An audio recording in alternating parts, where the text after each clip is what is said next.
어머님, 아버님의 건강을 책임지는 효녀 심청이 오늘도 문안 인사 드리옵니다.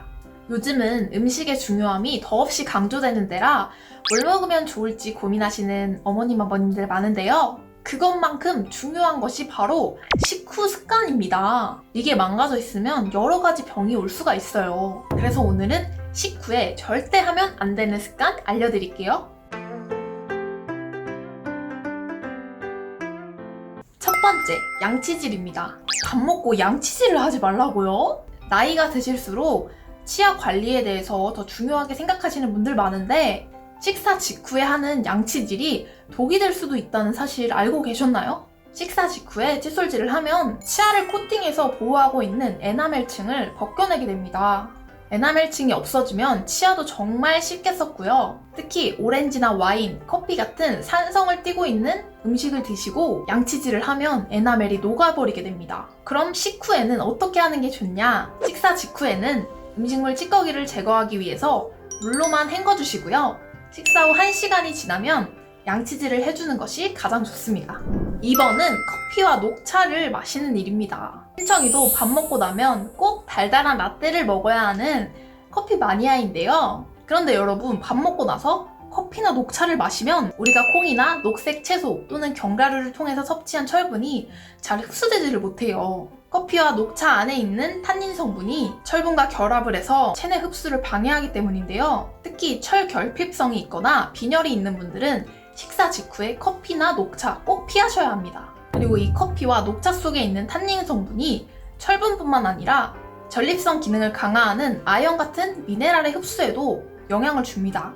그래서 이 커피와 녹차도 조금만 텀을 두고 30분 정도 후에 드시는 걸 추천드립니다. 3번, 밥 먹고 바로 눕기. 먹고 눕는 것이 나쁜 것만은 아니에요. 체했을 때는 편하게 누워서 천천히 호흡을 하면 정체했던 위장이 움직이고 체기가 풀릴 수도 있어요.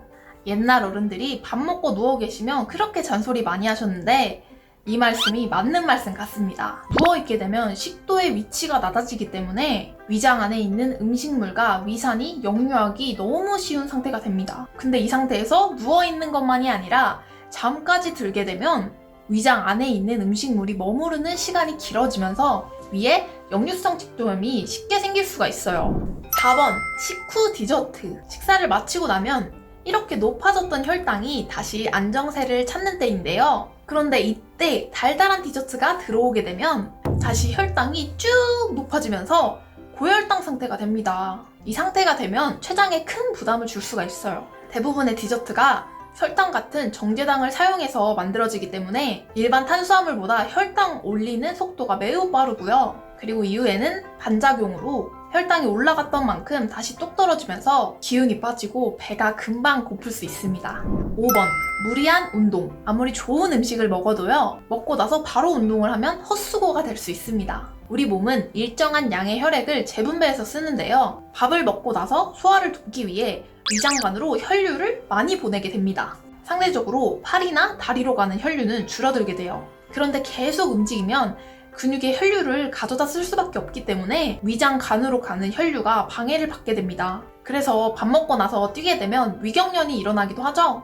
영양소가 가득한 음식을 먹는다고 해도 흡수가 제대로 되지 않으면 소용이 없고 소화되지 못한 음식들은 몸 안에서 독소로 작용하게 됩니다. 그러니 격한 운동이 아니라 주변을 살피면서 천천히 산책하시는 것을 추천드립니다. 좋은 음식을 먹는 것도 중요하지만 어떤 습관을 가지고 있느냐도 건강한 몸을 만드는 데 한몫합니다. 그럼 오늘 심청이가 알려드린 5가지 방법들 꼭 기억하셔서 건강한 몸 만들길 바랍니다. 그럼 오늘도 만수무강하시옵소서.